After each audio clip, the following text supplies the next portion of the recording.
से तुम अपनी एक इच्छा पूरी कर सकते हो। गंगाधर ये सुनकर बहुत खुश हो जाता है। क्या सच में अम्मा? तुम सच बोल रही हो? अगर ऐसा है तो मैं ये जादुई पंख अपनी पत्नी को दूंगा। आज तक मैं अपनी पत्नी को कुछ भी नहीं दे पाया हूँ। इस जादुई पंख को पाकर वो बहुत खुश हो जाएगी। हाँ, अच्छा अम्मा, अब मैं चलता हूँ। अच्छा ठीक है बेटा, जैसी तेरी मर्जी। जिसके बाद गंगाधर वो जादुई पंख लिए जंगल के रास्ते से अपने घर जा ही रहा होता है कि तभी वो देखता है कि जंगल में एक जगह एक आदमी बहुत बुरी हालत में बैठा रो रहा होता है। उसके रोने की आवाज सुनकर गंगाधर उसके पास जाता है। अरे भाई, कौन हो तुम और रो क्यों रहे हो? आखिर क्या बात है? क्या कोई परेशानी है? बताओ मुझे, तुम रो क्यों रहे हो? मैं घोर परेशानी में हूँ। मैं मरने वाला हूँ। मुझे नहीं लगता कि अब मैं जिंदा बच सकूंगा भाई। उसकी ये बात सुनकर गंगाधर हैरान हो जाता है। ये तुम क्या कह रहे हो? कौन हो तुम और आखिर तुम क्यों मरने वाले हो? बताओ मुझे, क्या हुआ है तुम्हारे साथ? मैं पढ़ौसी राज्य का मंत्री सेवक राम हूँ। कल सुबह मेरे जीवन की आखिरी सुबह होगी। मुझे मृत्युदंड की सजा सुनाई गई है। मेरा जीवन समाप्त होने को है। अगर मैंने जल्द से जल्द राजा की इच्छा पूरी नहीं की तो वो मुझे मृत्युदंड दे देंगे। मृत्युदंड? लेकिन क्यों? क्या इच्छा है राजा की? बताइए मुझे। राजा की पत्नी और हमारी महारानी को एक बीमारी हो गई है। महारानी प्रिय रानी है और पूरे राज्य में सबसे सुंदर स्त्री भी। लेकिन कुछ दिनों से उन्हें एक ऐसी बीमारी ने घेर लिया है जिसकी वजह से उनके पूरे शरीर पर बहुत ही भद्दे और खराब दिखने वाले निशान हो गए हैं, जिसकी वजह से अब वो बहुत क्रूर नजर आती है। दरबार में कई वैद्यों को बुलाया गया, लेकिन किसी के भी पास रानी की इस बीमारी का इलाज नहीं मिला, जिसकी वजह से राजा ने मुझे आदेश दिया है कि अगर जल्द से जल्द मैंने उस वैद्य को नहीं ढूंढा जिसके पास रानी की इस बीमारी का इलाज हो, तो वो मुझे मृत्युदंड दे देंगे। अरे रे, आप चुप हो जाइए। आपकी समस्या का इलाज है मेरे पास। तुम मुझे अपने राजा के महल ले चलो। क्या तुम सच बोल रहे हो? तो चलो मेरे साथ। मैं तुम्हें राजा के महल लेकर चलता हूँ, लेकिन तुम्हें वैद्य के भेष में ही राजा के पास चलना होगा। अगर राजा को पता चला कि तुम कोई वैद्य नहीं बल्कि एक साधारण भिक्षु हो, तो राजा को बिल्कुल भी उचित नहीं लगेगा। इसके बाद गंगाधर एक भिक्षु से वैद्य के वस्त्र धारण कर लेता है और मंत्री सेवक राम के साथ राजा के महल पहुंचता है, जहां राजा का दरबार लगा होता है। महाराज की जय हो। महाराज, मैं महारानी के उपचार के लिए वैद्य जी को ले आया हूँ। महाराज, ये देखिए महाराज, ये बहुत ही प्रसिद्ध वैद्य जी हैं, जिन्हें मैं दूसरे राज्य में से अपने साथ लेकर आया हूँ। महाराज। राजा ये सुनकर खुश हो जाता है। अरे वाह मंत्री, हम तुमसे यही सुनना चाहते थे। आपका स्वागत है वैद्य जी। अब जल्दी चलिए और हमारी प्रिय रानी की बीमारी को ठीक कर दीजिए। जो आज्ञा महाराज। इसके बाद सभी रानी के पास जाते हैं जहां रानी विश्राम कर रही होती है और कुछ दसिया रानी के पास बैठी सेवा कर रही होती है।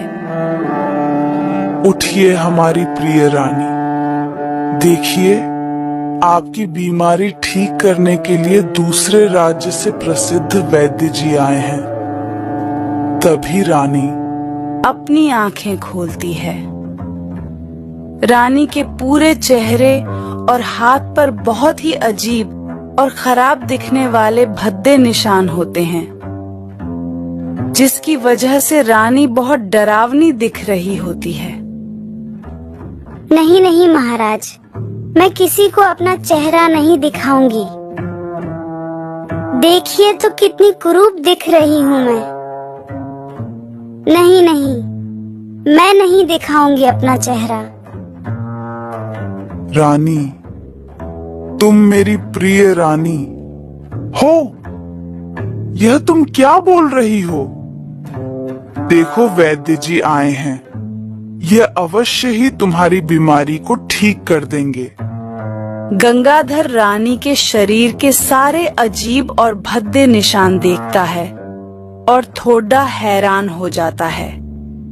इसके बाद गंगाधर बूढ़ी अम्मा का दिया हुआ जादुई पंख अपने हाथ में लेता है। तभी उसे याद आता है कि अम्मा ने कहा था इस जादुई पंख से कोई एक इच्छा पूरी की जा सकती है।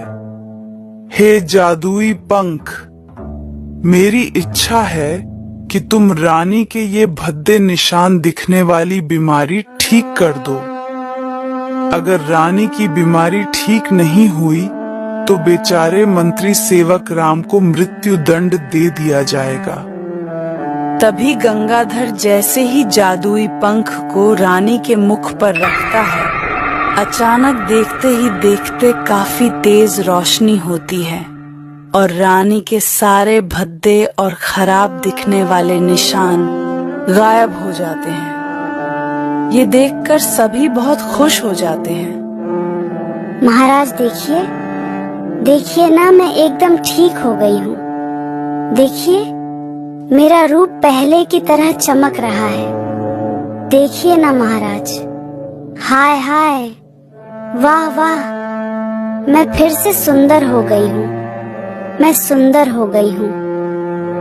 हाँ हमारी प्रिय रानी, हम देख सकते हैं तुम्हारा रूप पहले की ही तरह चमक रहा है।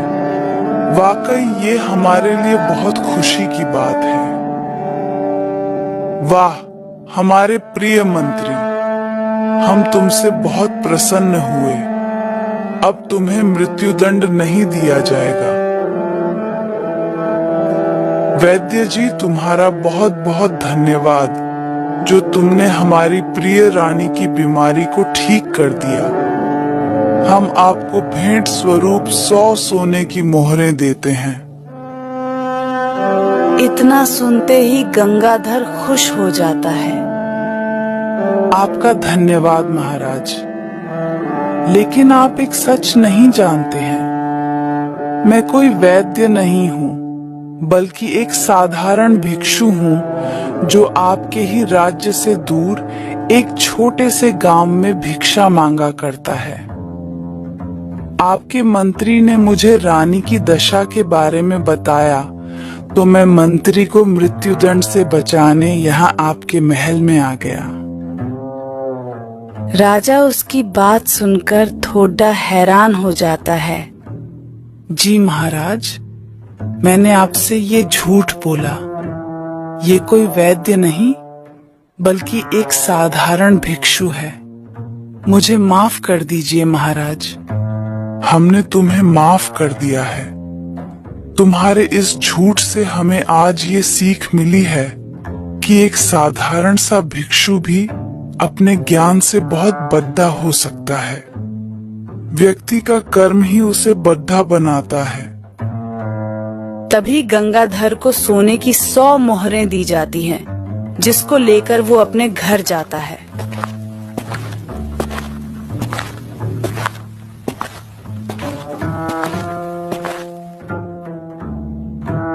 अरे कहाँ चले गए थे आप? मैंने आपको कहाँ नहीं ढूंढा, बताएं मुझे। तभी गंगाधर उसे सारी बात बताता है। अरे क्या आप सच बोल रहे हैं?